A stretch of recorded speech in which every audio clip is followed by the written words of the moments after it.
Hello. Everybody hear me okay? Wonderful.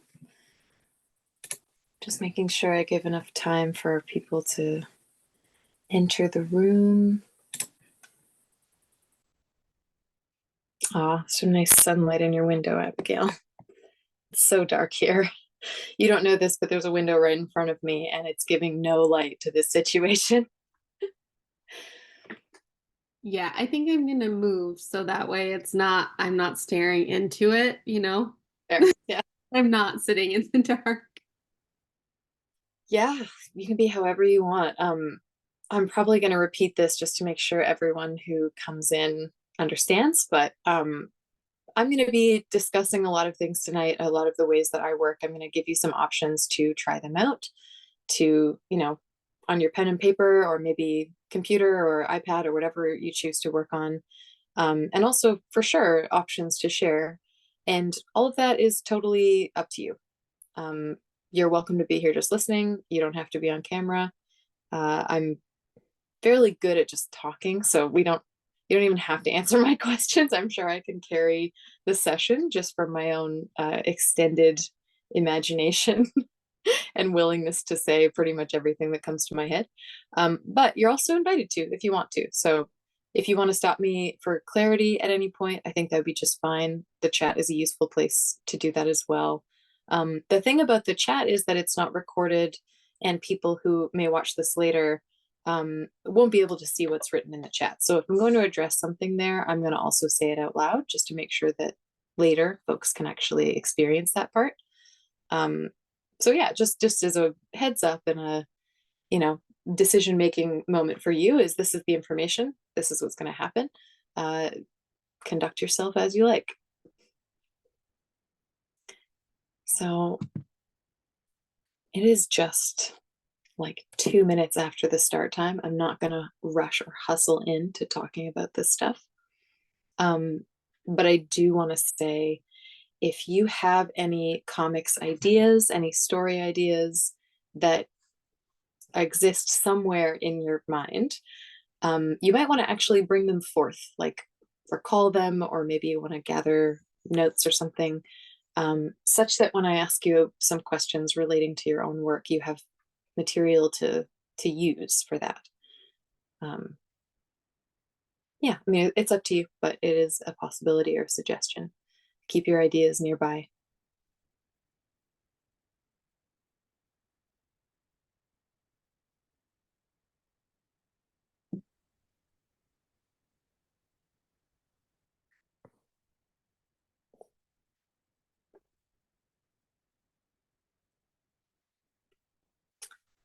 Now, let's see. I think we'll probably start from a little introduction, even though you guys may be here, are probably here because you're somewhat familiar with my work or with me. And there's a few different types of work that I do. The number one, I think, at least because it's been going on the longest, is that I make comics. This is what I'm here to discuss with you today. I want to talk about this process that I've now been engaged in for, I don't know, 15, nope, almost 20 years. Because I started making comics in high school. So that's, yeah, not quite 20 years, but like right in that last percentage of time before the 20 gets reached. That's where I am now, which is absolutely wild to consider. And how my process for making comics has changed is part of the perspective and insight that I'm going to share today. Um, the other bit of my work that's more recent, but that is totally informing this this workshop, is that I'm now a teacher. I teach my comics method, my style, my approach online. So you've probably seen me, hello, you've probably seen me here and there talking about classes that I'm doing, or, yeah, I mean, basically just classes that I'm doing, even though some of those classes are more about comics themselves, and some of those classes are more about connecting to our health and taking our bodies into account in the things that we're making. So that's a continued perspective, and that's actually like the decision and the need and the practice to take my body into account and to be um, infusing my creativity with that awareness is exactly how I got to the place that I am today, where the evolutions of my process have taken place and have brought me to this new version of things that I'm going to share with you and that I'm really enjoying. But it's because of needing to both do those practices for myself and then wanting to share those practices with other people that I had to find a way to articulate what it is that I actually do to make a comic. Because prior to teaching, I would just sort of do a lot of this in my head. And if you'd asked me how to do it, as people have asked me how to do it, my answer is sort of to gaze off into the distance, just going like, I I don't know if I have words. I don't know if it can be described in a linear fashion. But now that I've been teaching and I've gotten a lot more comfortable with exploring corners of my own practice and trying to bring other people into it, I do have words. I do have steps. Um, so if you guys are feeling up for it, like I said, every participation is optional. I'm just going to invite you into it. I'm also going to leave little spaces for those times when I make an offering of like, let's give something a try. Because just in case you're sitting with me now, I want you to have time to actually like make your notes or thoughts, whatever it is you're doing. And in case of someone watching the recording, not hitting pause right away, I don't want to keep rambling on. Um, but I am going to start with rambling just for a second. So, not everyone approaches comics the same way. That is crucial to the variety that we have in the field and in stories and storytelling, all of these things that we hone and craft. There is no right way to do it. And I love that about it. That's actually how I got into comics to begin with. I was really into art as a kid, like an obsessive, I guess I'm going to say illustrator, but that makes it seem like a profession. When I was a kid, it was just an obsession to be drawing all the time. But going into school, then they told me, well, if you want to draw, you have to learn all of the history of this. You have to learn all of these very particular skills. You will be graded on those skills. And in the actual drawing, you'll only be sort of allowed or like permitted to do this for your life after you've mastered these things that we've laid out, especially the history and the way that like we had to do certain things to a certain degree of what they would refer to as correctness. This is where I completely lost interest. I was like, oh, you're judging what I've been doing for my whole life. Like, I don't want to do it anymore. I don't want that. Um, but when I found comics, that was right around the same time as I also discovered I don't just love drawing, I also love writing. But in both cases, comics and writing, there are these massive canons. There's all of this history that people really impose upon the practice of writing or the practice of drawing as a gate to be kept between the amateurs and the professionals. Then I found comics and I was like, oh, there's no rules here. We don't have to do any of that. Like studying all of the past people who, you know, venerated this particular art form and in whose footsteps I walk. It was just like an open field. I think it still is in many ways. I think there are many corners and avenues and traditions and experiments in comics yet to be done, as there truly are in other art fields as well. But there's less of the weight of history coming along with. So happily, it still feels quite free. And I think there are probably a lot more people who are just starting in comics now, where there's so many more and they might not agree with me. They might feel like the weight of history and those coming before is quite present. So that's going to change. That's going to be something that we continue to experience and to watch evolve. But the thing about comics that I personally am very, very interested in, and if you're here, I mean, this is what you're here to know, is like not the right way to do things, but the way that I do things, is that comics are not anything more than communication. And that sounds like I'm stripping it down, saying they're only communication, but really everything else that you add to it is just in service of that communication to me. Like making a beautiful comic is not nearly as important as making a comic that communicates. Again, starting every sentence in this workshop with to me, because I'm sure other people would make beautiful arguments for it going in a different direction. But I find my root in comics by knowing what I want to say. Knowing what I want to say is usually taking an experience, something that's happened in my life, something that's happened inside of me, and then trying to find out, okay, that felt significant in me and to me, but what does it touch like outside of me? What are the themes, topics, other experiences, areas of knowledge that it touches? Because if it's significant to me, then I'm very curious about why. And I'm also curious about how it might reach other people or what impact it might have, which I can only really know if I start to look outward at like, what does this relate to that maybe from my point of perspective, my point in time, I don't capture all of that right away. I actually have a little tattoo on my arm that is there to remind me that like everything is true, even when it seems to contradict, because like each of our experiences is so subjective, but it forms the whole. So there's no one experience that is more important or more true than anyone else's. It has to be, the tattoo says also true, as a reminder of like, this is very much an and situation. So I look at my situation, my experiences, my emotions, and I might just need to write them down to sort of pour it out or like do a drawing because it feels like something. But then if it's going to turn into a story, into a comic, it has to have a connection to other in order to be worth all of that effort. Because I don't know if anyone's told you this yet or if you've tried to make them yourself, but comics are a lot of work. Just so much work.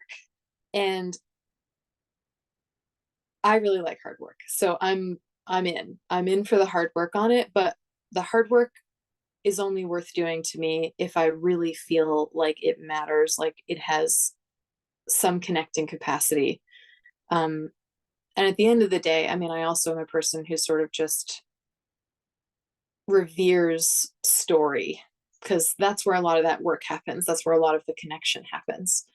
So you'll hear me say things that probably sound extraordinarily pretentious to many folks, but I'll say things like, I'm just doing what the story wants me to do. Or like, I'm just trying to find the truest version of this story. Is because I'm actually, apart from thinking about myself and my own experience, even though my experience can be a vehicle for that story. And I'm apart from thinking about what the audience wants because there's no way on earth that I could know what the audience wants because I don't even know who the audience is. There's all those things of, I feel like there are, marketing tools and that can be applied to your sort of efforts in the art world, trying to find your people. But when we look at it analytically at that distance of like, who's your audience? What age group are you speaking to? Okay, are they people who are interested in certain topics? Is that how they find your work? Are they, trying to find a balance of creativity and blah, blah, blah in their life? Like you can examine folks and their lives and try to orient yourself to what they want. But at the end of the day, it just doesn't matter because you can't read anybody's mind. And a beautiful, beautiful thing about stories, one of the reasons that I revere them so much, is that they can reach people unexpectedly. And that's why I also moved from working in the health fields because I was doing training and a little bit of work trying to become someone who could actually like hands-on like help humans with their bodies, with their ailments. I moved away from that because I felt like I would rather put something into the world that someone could actually interact with completely at their own pace without my presence, without having to pay me for my time, without me like doing it for them, but to let the sort of mystery inside of them meet the art and to let that chemistry, that interaction between them be what guides whatever change they need, like whatever change of heart, change of mind, even just the wonderful shifts that can take place in us when we do see something that simply is beautiful. I really believe in all of that mystery as like a much better thing to invest my time in than trying to create an experience that I control. So when I talk about like what kind of experience do I want to give a reader, that's going to come up soon as well. I'm definitely not trying to control their experience, but I am trying to share my experience in a way that makes it accessible. because at the end of the day, like really, this is the underline here is like, I'm like, I don't know what anybody else wants. I don't know what anybody else wants. And I'm not looking for someone else to give me what I want and fulfill that. I'm actually here doing both of those things just for myself, like in my work and in the time that I spend on my work, which will be a lot. Like I'm literally, in the beginning stages of a project right now that I will probably spend the next 5 to 7 years working on. I have to like how I'm spending that time. And not only like it, but personally, I find it very important for that work to not just suit me in what is most comfortable to do, but to stretch me into new areas where I can learn. If I'm not going to be learning by, cutting my teeth out there in the world, I'd like to be learning in here in a way that is actually like, I guess, growing who I can be or helping me become the person that I want to. So my work is also a vehicle for that. Um, so at the end of the day, this is my big thesis, if I can say that I have a thesis for this workshop, which is that you have to know what you want to say, even if what you want to say is you just want to ask a question. Like, I don't think that as a comics artist, I have anything profound to simply deliver because I don't know, the things that have touched me, I don't know how they're going to touch you. It might be completely different. And I could never promise what result that might bring about. But what I can do is share something that I'm interested in and share that curiosity by sort of showing the pieces of it, showing the components that have made it interesting to me, such that questions arise. And maybe the work never answers a question, but it's something that's worth pondering. It's something that's worth pondering for me over potentially years on many, many drawings and many pages and words. Um, so knowing what you want to say is really where I start. And that's why there's a long process before anything actually happens, where I am just pondering stuff. Um, okay, I'll let you in just a little bit on what it is that I'm working on right now, because I think this is significant to the shift in my process. You would know me potentially by my graphic medicine work up to this point. I've written a memoir about my own life, my experience with voice pain. It's called Dumb, Living Without a Voice. And that was published by Fantagraphics in 2018. It took me 5 years to make that book. But that was from my lived experience. So at the moment I decided to make a book, I was already like, whoa, I have all this material from just the things that have been happening in my life for the last, couple of months. And now I have to sort of scramble to capture it because now I've made this decision to like organize it and create something out of it. And that was a process of simply remembering things that happened. And then as I moved forwards, writing things down as they happened, just keeping my mind open to what is of significance in my life, like what feels tied to this book that I want to write.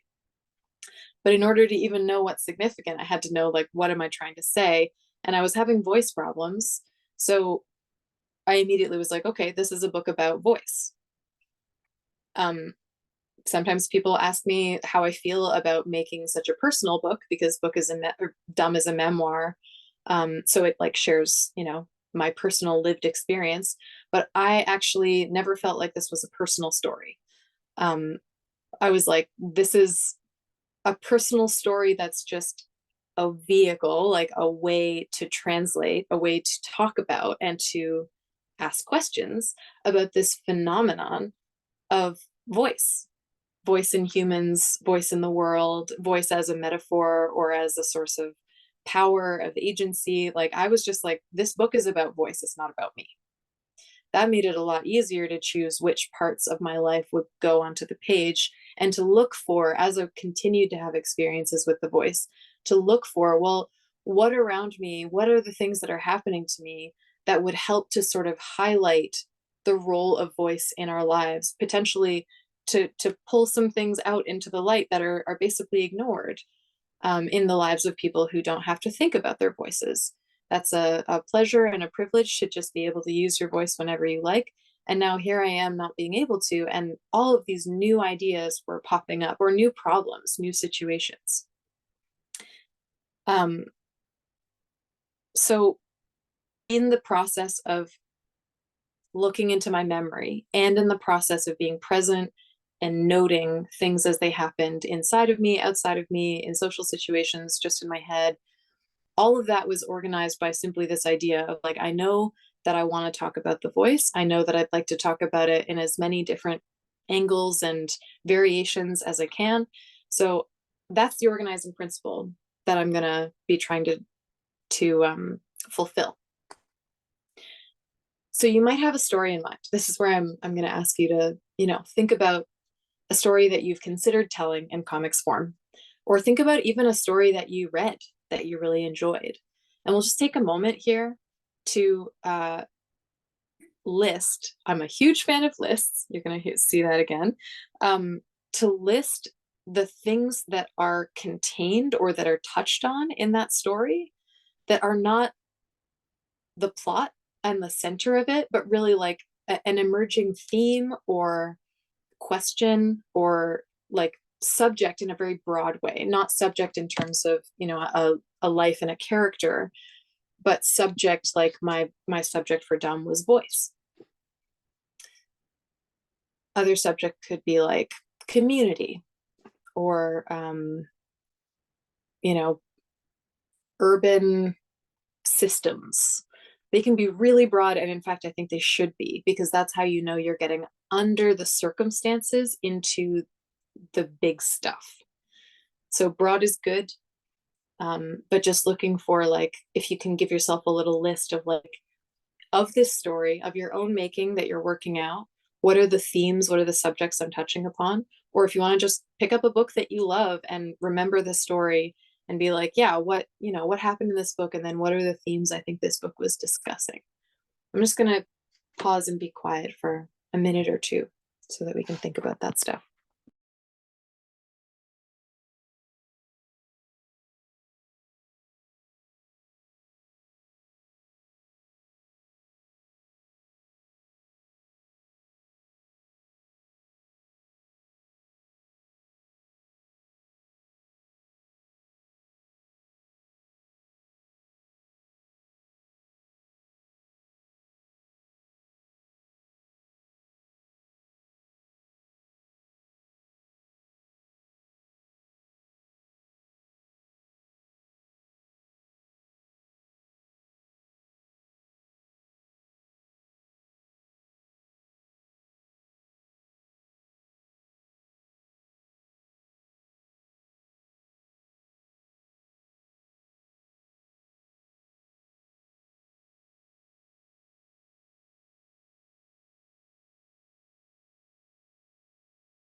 Okay, I want to also ask, for those of you who are participating, who are comfortable, if you wanted to put some of your themes into the chat, I think it'd be really great to have some more examples than the ones that I just came up with. And don't you worry, I will be showing you what my actual notes are looking like in a little bit. So I'll have plenty to share on this front later, but if anyone wants to add stuff to the chat now, I'll read it out loud just so we can have some examples of what these like big themes and subjects actually are.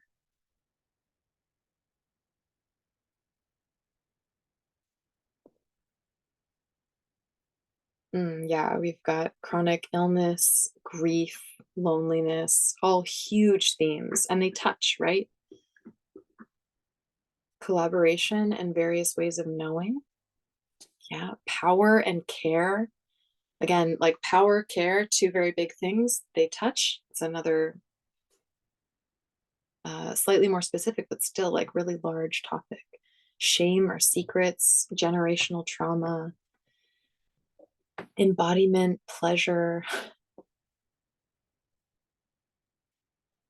What does it mean to not be in a hyper individualistic world? Yeah, that seems like an exploration more of imagination at this point, because we really do, in many ways, at least in this part of the world we're in. Uh, oh, I said that wrong. Yeah, thanks, Ari. The question, or the question of the theme was actually, what does it mean to not be an I in a hyper individualistic world? Yeah, yeah, to not be singular when the world is so focused on individual. Um, there's also, yeah, the will to survive, huge theme. Yeah. And this is great. You guys all found the breadth of theme that I'm talking about. And there's some more there. Transformation, resistance, upending hierarchies. Yeah. All huge things. Um, so knowing what you're talking about in these super broad ways for me is so helpful, because it's like putting filters on, but it almost does the opposite of what I think of a filter doing. So let me describe that, because it sounds like absolute nonsense. Um, I think of a filter as taking all the information of the world and like funneling down the stuff you want and discarding the stuff that you don't.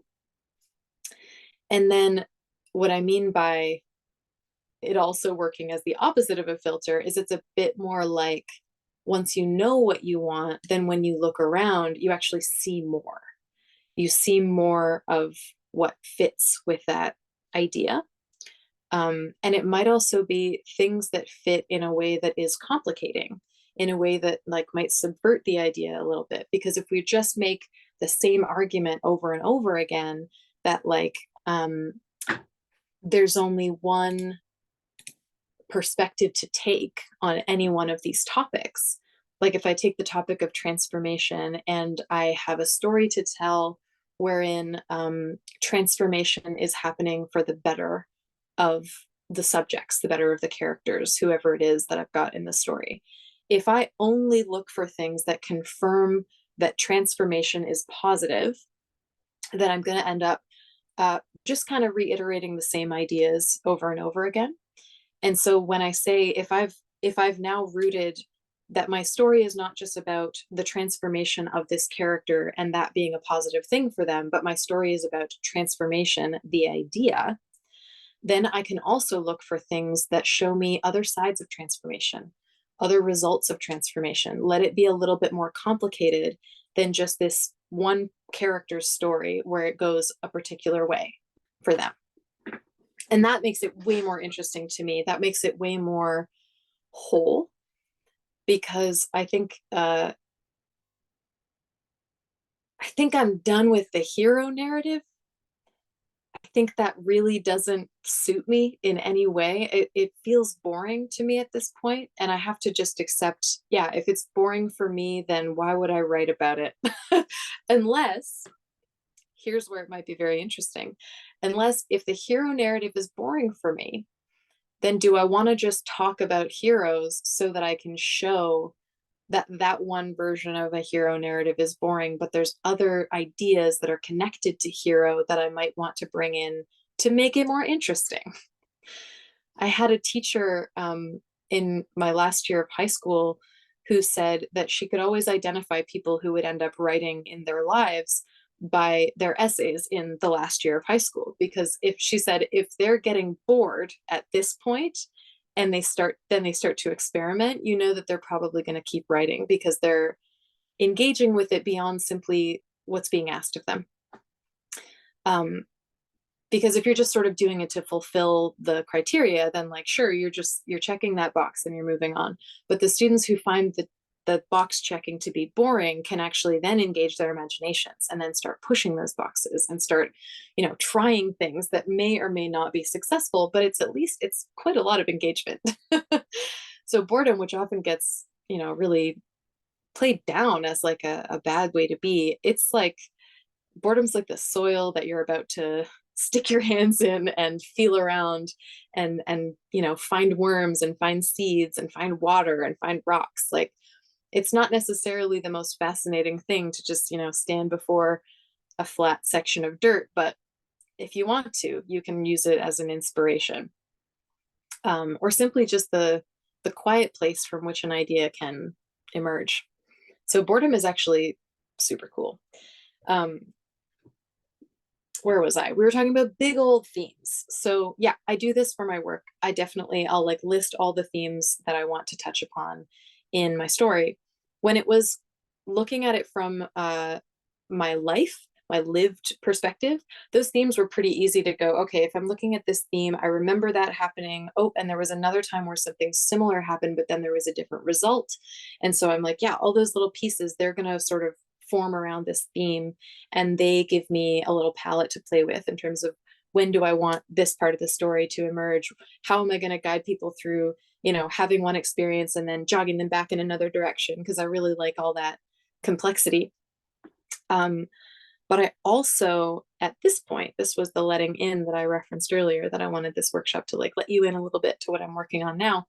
I've moved into the realm of fiction, which requires a completely different type of thinking. And that's actually where this process is getting a lot more clear, because it's not just remembering things and organizing them, but it's me actually deciding from a wide open space of you can do whatever you want. What do I want to do? Like, what things do I want to talk about? What feels important? Where do these themes intersect? And maybe one of them seems exciting, but then later on I go, just discard that. That's not useful anymore. And I get to change the story to suit that however I want to. For me, if I look at the themes and they feel like they are flowing through the story, then it's all unified and connected. If I look at the themes and I start to notice there's something that's just kind of hanging off the edge that like doesn't fit with any of these things and it doesn't complicate any of these things, and perhaps it's even like it's opening a door to a whole other theme, but then I never have you walk through it, that's when I might trim those things away, because I don't want anything that will make my story come through less clearly. It's got to be there for a reason. Whatever is being included in the story is there for a reason. It's usually that it's saying something really important, and it's usually that I find the what it adds is not just a repetition of something from before. Again, it like complicates it, it twists things a little bit. And I try to find as many of those as I can to know like what are all the directions that I might go that would be really twisty and interesting that still communicate the theme. Because again, underline it 1,000 times, your comic just needs to communicate. Like I'm sure you've seen other people say similar things, but you can make incredibly powerful comics with stick figures, with amorphous blobs. If they are communicating something clear, they can reach people. If you don't know what you're communicating, it's very hard for anyone else to know what you're communicating. And then it's hard for people to understand like how to even make contact, how to feel what's in the story. And just in case there's any confusion here, if you want to make a story about how hard it is to communicate, go ahead. That's a clear message for you to transfer. You can be like making a story about how hard it is to find a story that feels valuable to you, because wow, meta, but it's a story in itself. And you know that that's what you're trying to say. You're trying to say, I don't know how to know what to say. But these are the decisions that come when you're making a comic, because like I said, it takes a lot of work to make a comic. So you gotta pick something that feels worth it, whatever it is to you. Okay, so I've got themes and I've got an idea, like here are the sort of rough characters, here's the like general plot that we're moving in, but there's no way that that's enough for me to start. Personally, I need to know as I'm mulling this over, as I'm thinking it through for who knows how long, because honestly, I've been thinking about the comic that I'm making now for 3 years. And that's not even that long. Like, not for me. That's the longest I've ever spent thinking about a comic before making it. But for many people, they sit with stories for years, for like, 10, 15, 20 years, because it's there in their head, but there's not quite a way out yet, or there's not time. And life can do all kinds of things to keep you from, fully investing in creating something. I've been thinking about this comic for 3 years, but I cannot hold it all in my head. So as I go, as I'm thinking, what I'm doing is making sure that I don't that I don't put too much pressure on it. So I sort of like to think about it as like there's a room in my head that I'll go visit, and I don't have to live there. I don't have to be there every day all the time. The room is still going to be there, even if I walk away, close the door, and don't come back for 10 years. The room is there because I've had the idea. And if I need any help um, remembering what was in the room, then I'm putting it into a document. It used to be a notebook, used to be just like scraps of notes. Now it's what I call the chaos document. So I can be thinking about something, mulling it over, just kind of letting my thoughts drift in and out of this story, or visiting that room because I've actually decided, hey, I'm going to choose to go think about that today. But when there's something interesting in there that I don't want to forget, I put it into the chaos document. I'm going to share that with you. I warn you, like, it really truly is chaos. But I'm going to show you the slightly organized version of it. I really hesitate to call it that because it's organized is a loose term. If you give me a moment, I'm going to share my screen with you here. But basically, it's like just a place where I can put stuff so that I don't forget it, and then later come back and see if there's something organized that you can actually yeah, I keep wanting to just say organize it, organize it, organize it, but there are different methods for doing that, so it's obviously going to look different for different things we're doing. Okay, let's see. There it is. Okay. This is not how it's, well, this is kind of how it starts to look. So I just put bullet points up and then like add my thoughts. These are paragraphs. That's not how it starts. As an example of how it starts, I think I have, ooh, yeah, it's a lot of this has been arranged and has turned into sort of more cohesion. But actually, as a great example, so I love Google Docs for this reason because I can open up an outline and like how I organize or how I change the type of text in the document will place it in like a hierarchy here. So things are inset, other things are like furthest to the left to describe how important they are. But oh boy, maybe untethered scenes is a good spot. Yeah, it kind of looked like this more at the beginning. So theme wise, I have a whole list of them under research. Blood. Blood is a little bit more of a device than a theme, but it's also not. It's this essential fluid, this tissue that we all need to live and that can only be made in the human body. So there's like a lot of psychosocial stuff going on there, as well as biological stuff that, scientific stuff, historical stuff that's super interesting that might play a part. And yeah, I just put a list of things in there because these are not just themes. These are like ways that I could actually access those themes. But these untethered scenes up here, that's a little bit more how the document would look at the beginning, where it would just have like, it would just have like things separated by little space, or potentially this is the end of one thought and this is the beginning of another. But these are like actual scenes that I've sort of put together after I figured out like the two characters that I'm working with and their names and a couple of details about their lives, so I can actually write like she's on a walk with her dog and he usually runs around her, but this time he stops at a certain place, won't go further. Like I can actually describe more of a full scene, but like those would just be sitting next to each other in just pieces of paragraph, pieces of conversation, sometimes just words. A little bit more like this, actually. This is a good example of the chaos document. One of them just says, idea from Dana Rusty, kid from Central, going into St. John's on weekends, lying to parents, question mark. And then just below that, just separated by some markings there, describing seagulls screaming with their whole bodies, forms of chaos blocking out the sky. That's literally just something my friend said in a conversation. And I was like, whoa, cool. I want to remember that. I have no idea if that's going to be useful, but knowing the themes I'm working with, and also, like you might have seen at the beginning of the story, I've decided on a genre. So if I come back to my document outline, it actually starts with, under some notes from the mentorship group that I run, it starts with the genre and structure. So you looked at themes, but the next thing that I'm going to ask you to do, I'm going to stop my screen share just for a moment so that I can give you your own space to, do a little thinking, a little writing. For the story that we were considering earlier, what you were writing about, what themes does it hold? What are the sort of big subjects of it?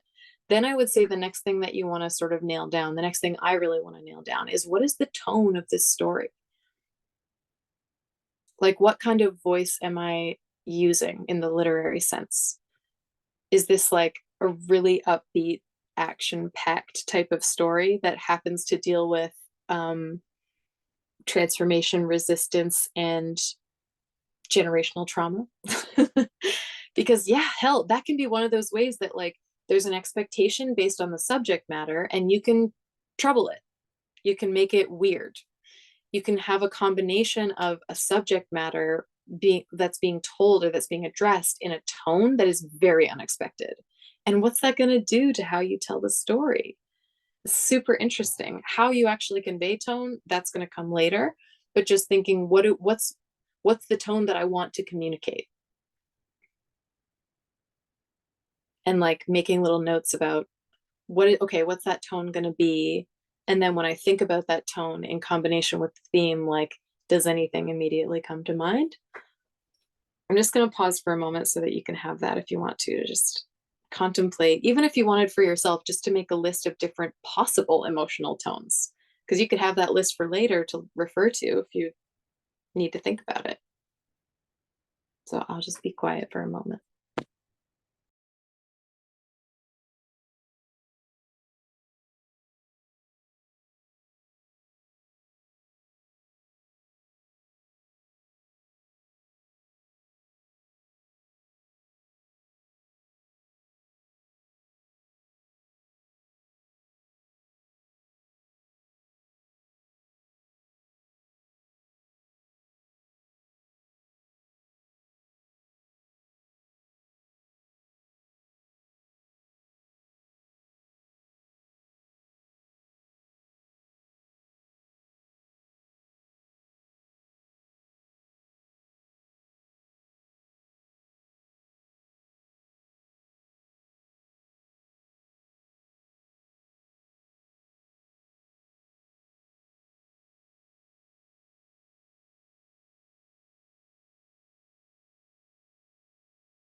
All right, just like before, I would really love it if you had some emotional tones that you came up with as like possible ways you might want to tell your story or just a story, and we put them in the chat again. Because actually getting a little list, it's like a palette of options that can be accessed in the future. And we might have things to share with each other that we wouldn't think of without the collective pool of thoughts here today. So throw some emotional tones into the chat.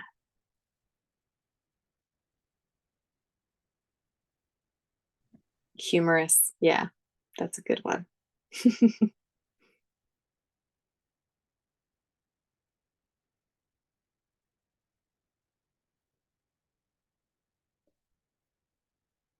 Satirical. Yeah. Yeah, the more specific way to do humor for sure.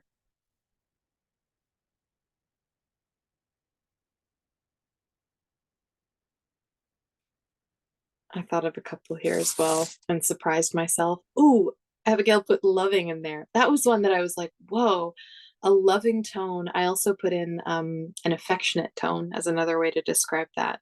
What stories would be made very interesting by choosing an affectionate tone to tell them? Then we've got angry and angry tone, curious tone, exuberant, snarky. Yeah. Yeah, and several tones might be relevant like at different points in the story or for different characters in the story.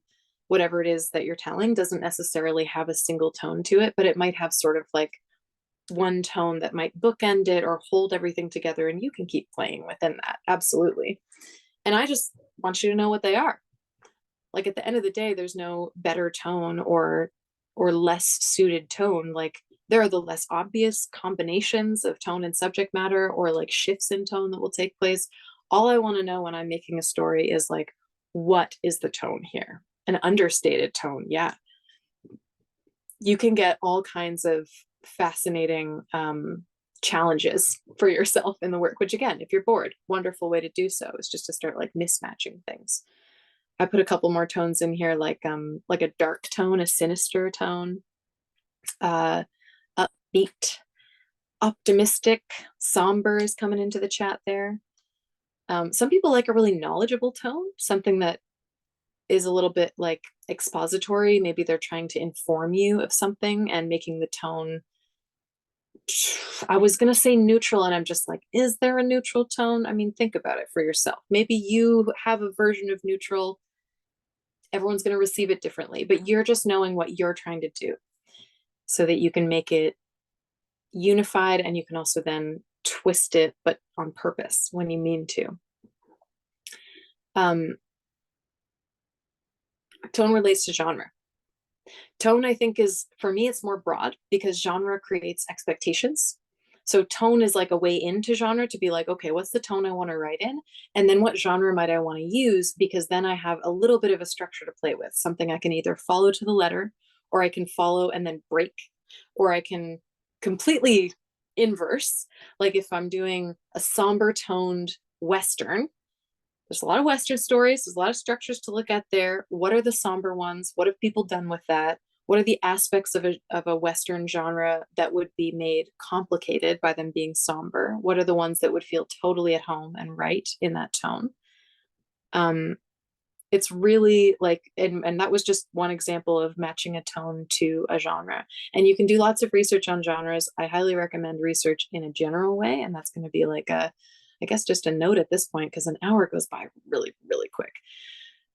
This should have been a 2 hour workshop for sure, but don't worry, there will be more. And this stuff, I mean, it's so non-specific, but again, the comic just needs to communicate.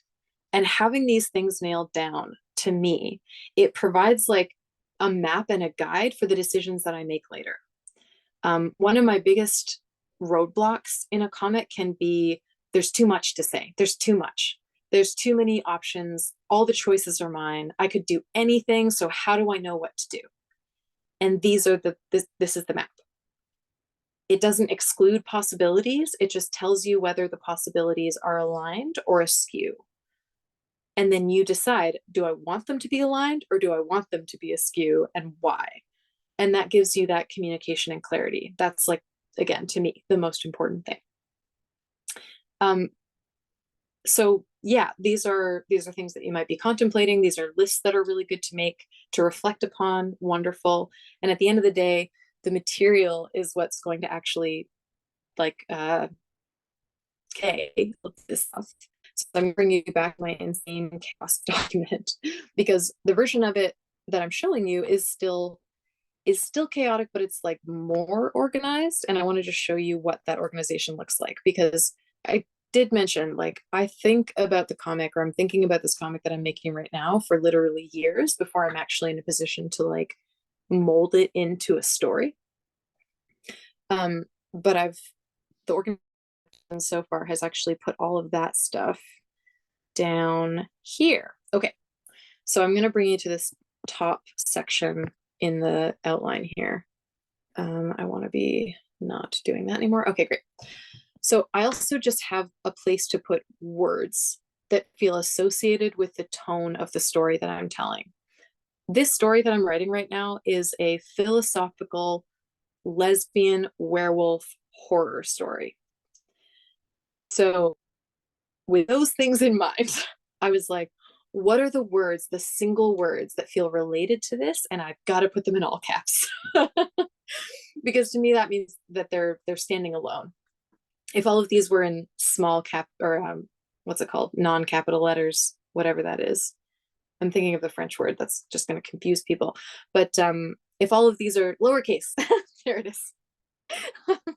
To me they're not so much a statement at that point, they're just a list. And here I'm like, any of these that I'm reading now, like creature, animal, brute, beast, monster, devil, evil, I'm like, that could be the title of something.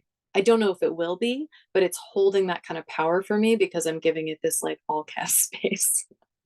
And what I do here is just like, there's no wrong words. You just put any word that is related down. And it's exactly this that helped me get the title for Dumb, is me being like, okay, words that are related to voice, just write down every word related to voice. And then somehow I found, I think I did like a thesaurus search for the word mute actually. And Dumb came up and I was like, that's the one. There you go.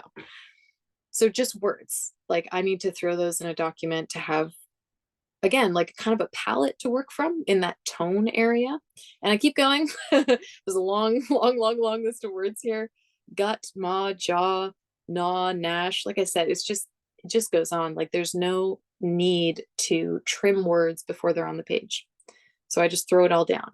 Then I started to go into phrases because I was like, it's not quite a word if I'm like combining them and they get combined in different ways and they mean different things. Again, there's just like, I don't not put anything down. It comes up, I write it down. If I write it down and I go like, yeah, that's not quite working for me, it'll get deleted at some point, but probably not for a long while yet. I don't think I've deleted almost anything out of this document in like a year and a half of keeping it. But the other thing is, this is comics, so it's not just words. I also have images. When I say your comic needs to communicate, I'm not just saying you need to find the best words. Obviously, comics communicate in images as well. And so single images, like thinking of, an illustration, a single illustration that is beautiful, that captures someone, that when they pass it on the page, it's a striking moment. Those really matter. So I'm trying to actually hold the ideas, whatever ideas come to mind, whatever images sort of pop into my head, or even things that I see. And I'm like, oh, that was a really good image. That feels connected to my story. I'll just write it down in here. Actually, this is a really good example. Nell holds her hands on her head with her elbows out. The shadow looks like an eye. That came from some photo I saw on Instagram of like kids doing this, like with their hands at the top of their head, but then, sun shining through and on the pavement. I was like, whoa, it looks like a giant eyeball. And it's just tonally fits with my story. It has nothing to do with the plot. there's there's no plot point that hinges on one of the characters doing that. It's just a moment that I think, or it's an image in the story that I think would feel right. And then I separate that from moments. So comics are a time-based medium. We're not just having these like static images that we sit with and it's just like being computed all together by the fact that it comes in sequence. You're interacting with it, you're controlling moments as you draw it. You can decide how big a moment is, how small it is, and it's usually little sequences of things that are really, really satisfying. So I have a few things here that like, they're not a single image, they're like probably a small sequence of things, and they will occupy a moment, but they're not necessarily like an actual plot that's all laid out. Like there's one of these notes just says Shiv burns stuff. I'm like, yeah, that's a moment. Like Shiv's going to spend some time like lighting shit on fire. I originally in this document it said Shiv burns shit because sometimes I use the word shit to stand in place for stuff. But because this is a story about like bodies and dogs and wolves and animals, I was like, was I saying that Shiv burns like actual feces? I was like, nope, nope, that's just my bad vocabulary. And I changed it. Um, but yeah, other moments are like Nell's looking at Shiv's tattoos. Shiv explains some of them are from this Two Arrows project, and my friend Laura runs the project. She said I could put it in the book. Um, yeah, people are often mistaken for drunk or high, or sorry, people are often sloppy, drunk, or high, but Nell crumples over from pain and is mistaken for being drunk or high because that's what they're familiar with, and the body language is the same. And I put the word spook in there in brackets because I wasn't aware of its history, and now that word makes me really uncomfortable. But I still like saying it, which is challenging. Um, but this is a horror story that I'm writing, so I've actually tried to identify things that are meant to be moments of them being afraid of things that feel bad and separating those or at least marking them. So I was using the word spook and I haven't changed it in here. I changed it to frights. There we go. Because fear is so important in my story, I like gave it its own section where all the things that I'm kind of observing in my life and that I'm collecting and I'm gathering and the fancy ideas that, you know, my imagination conjures up when I'm contemplating my story, they need a place to go and to be categorized so that when I'm actually at a point where I'm telling the plot of what happens, I can go back to this and basically it's like a menu. And I'm like, here's the menu of moments and words and ideas that I've had. And I'll be telling a story and go, huh, something is missing here, but I don't know what. And then I go over to my little menu and I can decide from all these cool ideas that I had, which one of these might fulfill the missing piece of this part of the story. I do the same thing as well when I'm writing a story. When I'm writing this story, and I've written something and I'm feeling pretty good about it, and I like it, but then I go back and I'm like, wait, this is a horror story. Did I include anything scary in that section? So I go back and I look at the section, and if it's missing scary stuff, then I'm like, right, let me go check the menu, see what I can put in there. And then maybe the story has to change to make those things fit and make sense. But that's why knowing like what your story, what genre it's happening in, and what the tone of it is matters to have that compass bring you back to like reorient yourself to it when you get lost or you just get distracted by something fun down a little rabbit hole. And then ideas are the biggest ones. These are things that I'm trying to communicate, but I certainly don't know everything about them. And like the first idea is just good things end. It's a big idea. I know I want it to be conveyed somewhere in the story. It might be something somebody says, but I'm not sure. I need it to come through somehow. So I want to make sure I don't forget that idea, but I don't know how it's going to happen yet. Same with like a sentence that has multiple meanings leading in an innocuous direction, but then gets revealed to be the most horrible or terrifying version of the meaning. Uh, Normal as plural, normal as multiple, normal as various. Those are all like variations on an idea that is huge. So I don't have a plot that like directly says those things yet. I just have these ideas that I'm placing here because I want to remember them and bring them into the story where I can.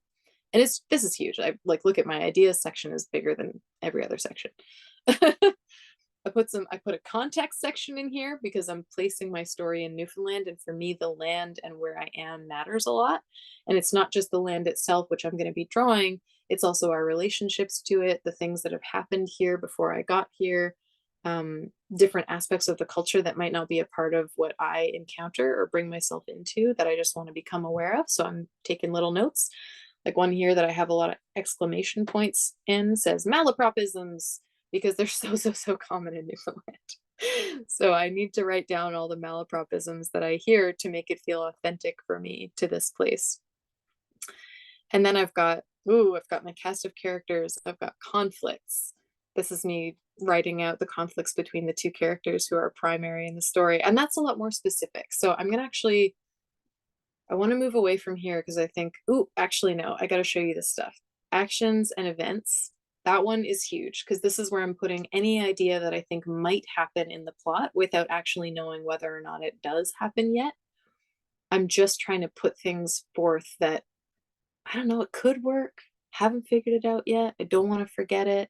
School stuff, grades or profs, good or bad, a money crisis, hate on Twitter or online for one character. The dog is hurt? Question mark. Like it's really it's stuff that's not just abstract and big ideas, but like things that could happen are there. And then this one, which I also highly recommend, and that's form. Like another one that is massive for me compared to the other ones. Because comics, here's my last note that I'll leave you with because I'm recognizing we're at the end of this hour. For me, the things that I want to know when I decide to commit the amount of time and effort and love that I'm going to put into a comic, I want to know what I'm saying, the tone of how I'm saying it, and I want to know why it's a comic and not something else.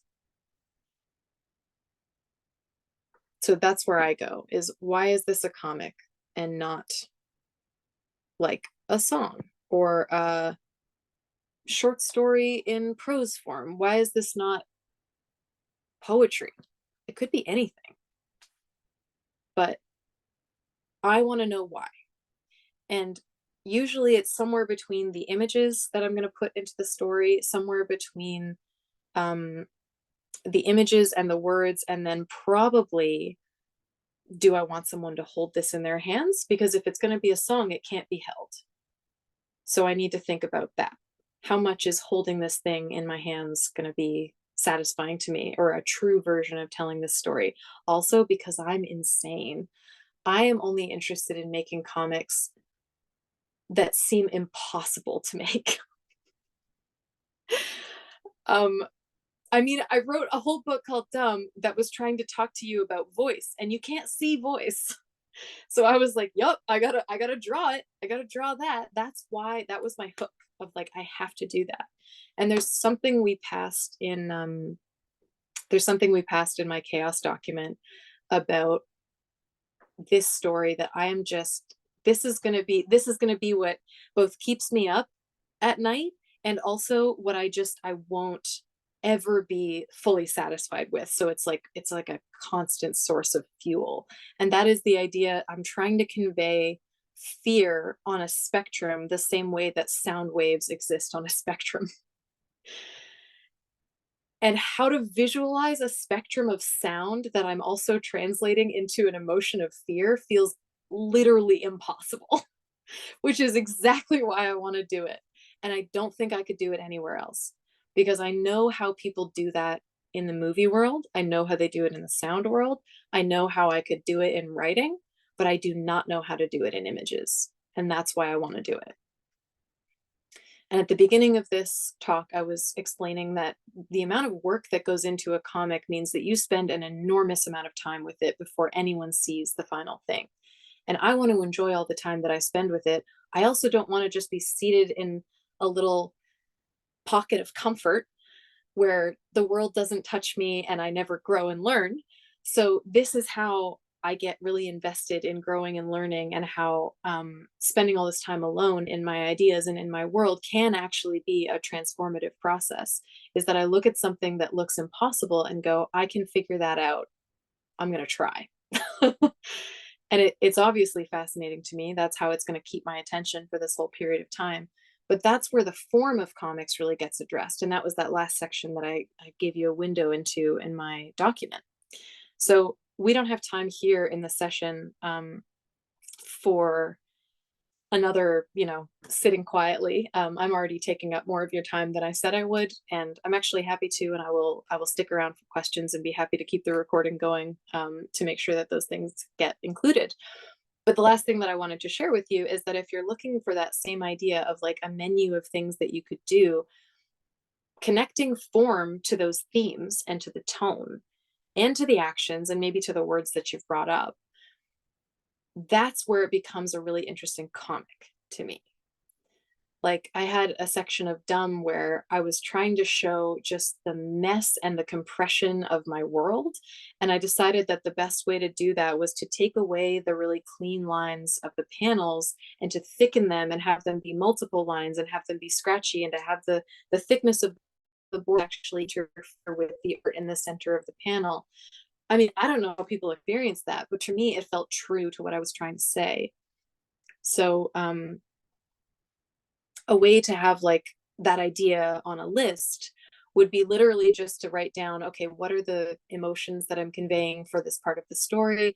How could I convey, a messy feeling and also a feeling of compression? And then just start throwing ideas down.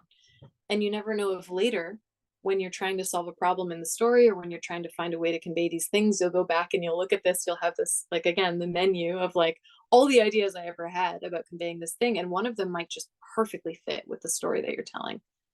You never know. So that's what the chaos document is for. And that's how the sort of organization happens. Because if I tried to organize my ideas from a place of logic, nah, I don't know if any logic could tell a good story, honestly. So for me, it's the compass of what am I saying and what are the like the big themes that I want to touch on? What are the tones I want to use? How do those things touch? And then all the things that I might actually do moment to moment in the comic, where do they fit? What umbrella do they go under? Which theme do they illustrate? Which theme do they complicate? Um, that's how it all starts to get organized. So, like I said, this was a little intro. This is the beginning. This is what I've been doing for the last 3 years. Now, I mean, the next workshop I teach will be about how to go from having that massive document to actually like forming the story. But yeah, comics are a lot of work, a lot of joyful work as long as you're feeling good or feeling interested or feeling engaged while you're doing them. So this is my beginning. And yeah, like I said, I've kept you guys for longer already than I promised, but I am happy to be here for questions if anyone wants to chat a little bit. I think that your knowledge and your experience and your ideas coming from listening to me are just as valuable as anything I had to say. So thank you so much for being here, and I'll just let you ask questions if that's what you'd like to do. Hi, Georgia. Thanks for the talk. We actually met at TCAF last year. Are you coming again this year, by the way? No, not this year. I hope to be back next year because I'm going to have this comic that I'm talking about like out in the world. Okay, so it's a deadline. Okay, interesting. So when you think about transferring to a genre, I mean, there's all these theories, right, about genres that where you need Mhm. to have like obligatory beats or obligatory scenes and all this. I mean, how closely are you hewing to that? I don't super know because I don't study those things. I'm not interested in theories about story, actually. I honestly, I used to be quite like ashamed and confused about how much of my time, especially how much of my time being anxious and sick, I would spend watching TV and watching movies. But at a certain point, I was like, hang on, I'm absorbing enormous numbers of stories. Like, I am absorbing so many stories every day. And actually, the story that I'm telling right now, because this is fiction, and so it's actually concerned with a genre or like there is collective experience of the type of story that I'm telling, werewolf stories. They exist. People have expectations based on the stories about werewolves that have been told before me. So instead of talking about my life, which I can just talk about however I want to, I was like, oh, I'm telling a werewolf story. The first thing that I did was watch 20 werewolf movies in the span of like 2 weeks. And they're all a little different, but they share things. And getting all of those different viewpoints from these werewolf movies from different points in time as well, I was able to see, like, okay, which parts of these stories do I like? Which parts of these stories don't interest me? And you can see patterns emerging. And so I was kind of studying genre in that way. But I don't necessarily follow like a theory and say, okay, I've got to find, a beat here. I've got to do the crucial moment or whatever it's called. I actually can't even remember. Is it they I've call it hero, the hero at the mercy of the villain? There's like all kinds of what they call it, like obligatory. Anyway, that's interesting. yeah, obligatory scenes. Like there's definitely. Mhm. I mean, I basically like to just really pay attention to the things that I enjoy and use those as a guide. Like I'll say that horror was not for me for a really long time, and then I went through this big process of learning to love it, which is actually what this story is about in many ways.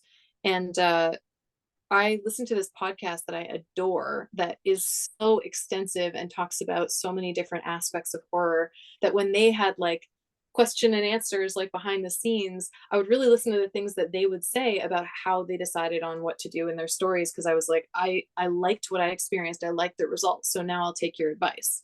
And one of the pieces from that was just, one of the people on the show said, well, a horror story is basically just the story begins and then everything gets worse and worse and worse as it goes on. And I was like, that's a good framework. I'll use that. Yeah. So I Yes. don't strictly adhere to any of that stuff, but I think No. noticing taste is the best way to adhere to it, honestly. Because if your taste says, as you're reading your own work, something is missing here, then you might go back to genre to be like, oh, did I miss something from the genre that would actually help me with my story? But if you don't feel like anything's missing, I don't care if it doesn't conform to genre. Like if you like the way the story is coming across, then you're doing something different. Great, thank you. Yeah, thanks for the question.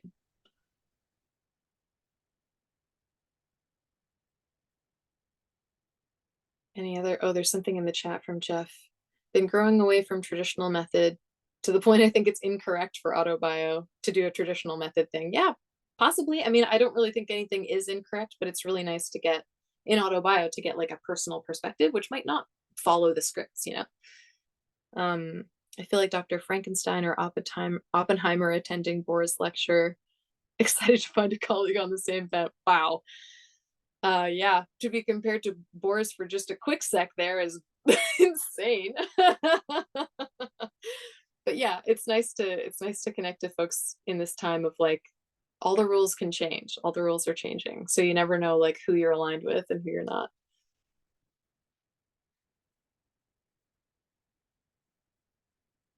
Yeah. If there are any other questions, I'm happy to stick around, but I'm also like, oh my God, it's already almost 15 minutes past the hour.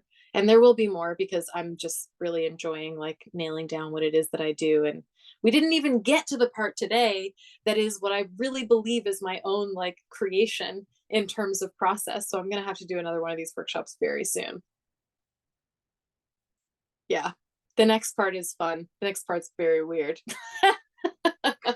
Okay, I'll post about it soon, but thank you guys so much for being here. I'm going to stop the recording and this will be available to rewatch. A link will come out to you shortly about that. Thank you guys. Bye.